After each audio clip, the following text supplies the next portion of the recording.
ඔන්න අදත් කතාරාලාව අලුත් කතාවක් අරගෙන අලුත් සුරංගනා කතා අහන්න අපිත් එක්ක එකතු වෙලා ඉන්න. කලින් කොටසේදී අපේ කඩියට එකලුවට වුණ වැඩේ මතක ඇතිනේ. මේ දෙන්නව දොරටුවකිනුත් වෙනම ලෝකයකට ඇදලා ගත්තා. ඊට පස්සේ ඒ ගමේ හිටපු නායකතුමා කිව්වා ආයෙ ගෙදර යන්න ඕන නම් කළුවනාන්තරයට ගිහින් මතක පුස්තකය හොයාගන්න වෙනවා කියලා. ඉතින් මේ දෙන්න ඊළඟට මොන වගේ දෙයක් කරයිද? අපි කතාවට ගිහිල්ලම බලමුකෝ. එයා එච්චර භයානක නම් අපි කොහොමද එහෙට ගිහින් මේ පොත ගන්නෙ? ඒකනේ නායකතුමනි. ඔයාලට මැජික් බලයක් තියෙද්දිත් ඔයාලට එහෙට යන්න බය නම් අපි කොහොමද ඒක කරන්නේ? ඒක නම් ඇත්ත තමා. ඒ වුණාට ඔයාලට පොත ගන්න ඕන නම් එහෙට යන්නම වෙනවා. වෙන කිසිම විසඳුමක් නැද්ද නායකතුමනි?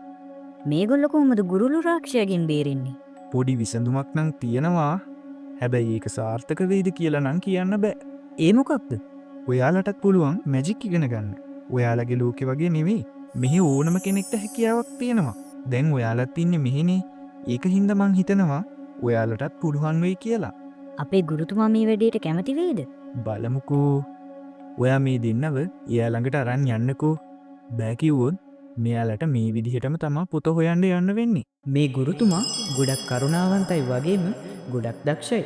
මෙයාගෙන් තමා ගුරුළු රාක්ෂයත් මැජික් ඉගෙන ගත්තේ. ඇත්තටම ගුරුළු රාක්ෂය කියන්නේ අපේ කඩියයි කළුවයි වගේම තරුණ පිරිමි ළමයි. මෙයත් මේ දෙන්න වගේම අර මායා දොරටුව හරහා තමා මෙහාට එන්නේ. හැබැයි මෙයාට නම් ආපහු යන්න ඕන වෙන්නේ නැහැ. මෙයා තමා ගුරුතුමාට හිටපු හොඳම ශිෂ්‍යයා. හැබැයි මෙයාට ඕන වෙනවා මෙයාගේ බලය තවත් වැඩි කරගෙන මේ මුළු ගමම පාලනය කරන්න.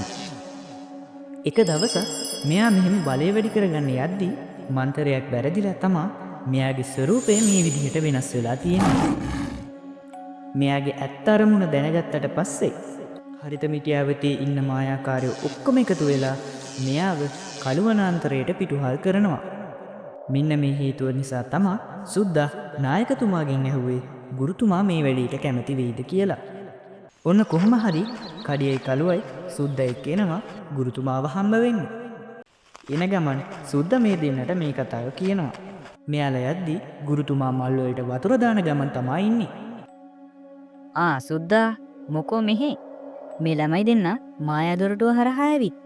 මේ දෙන්නට කළුවනාන්තරයට යන්න ඔබතුමාගේ උදව්ව ඕන. මගෙන් මොකද්ද කෙරෙන්න ඕන?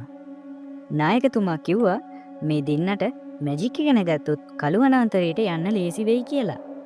සුද්දා ඔයා දන්නවනේ මගේ උත්තරේ. කලින් පාර වුණ දේවල් ඔයාට මතක ඇතිනේ. ඒ වුණාට මේ දෙන්න හොඳ අය. මෙයාලව අපිට විශ්වාස කරන්න පුළුවන්. ඔයාට පිස්සුවත් හැදිලාද සුද්දෝ? පිට අයව විශ්වාස කරන්න? අනේ එහෙම කියන්න එපා ගුරුතුමනි. අපි නරක දේවල් කරන්නේ නැහැ. අපිට ඕන කොහොම හරි අපේ ලෝකයට යන්න. මේ තුන් දෙනාගේ කංකින්ද්‍රියාව හින්දා කොහොම හරි අන්තිමේට ගුරුතුමා එකඟ වෙනවා මේ දෙන්නට උදව් කරන්න. හැබැයි ඒ එක කොන්දේසියක් උඩ. ඔයාලට මැජික් උගන්නන එක නම් අවදානක්. හැබැයි මට පුළුවන් ඔයාලට මායා උපකරණයක් දෙන්න. ඔන්න කට්ටියම ගුරුතුමාගේ ගේ ඇතුළට යනවා. ගුරුතුමා මේසෙ උඩ තියෙන පොඩි පෙට්ටියක් අතට ගන්නවා. ඒක ඇතුලේ තියෙන්නේ පොඩි ඊතලයක්. මේකෙන් ඔයාලට ඕනම දෙයක තියෙන මායා බලයක් විනාඩි කිහිපයකට නැති කරලා දාන්න පුළුවන්. කොහොමද මේක පාවිච්චි කරන්නේ? ඔයාලට ඕන තැනක මේකේ තුඩ ගාවන්න. එතකොට ඒකේ මායා බලය ටිකකට නැති වෙලා යයි. ඔන්න කට්ටියම ගුරුතුමාටත් ස්තුති කරලා යන්නයි හදන්නේ. චුට්ටක් ඉන්නකොල්ලෝ. මේ සිතියමත් තියාගන්නකෝ. මේකෙන් ඔයාලට යන්න ඕන පාර පෙන්නයි. ඔන්න දෙන්න මේකත් අරගෙන ගඟ ළඟට එනවා කළුවනාන්තරයට ඇතුල් වෙන්න හිතාගෙන.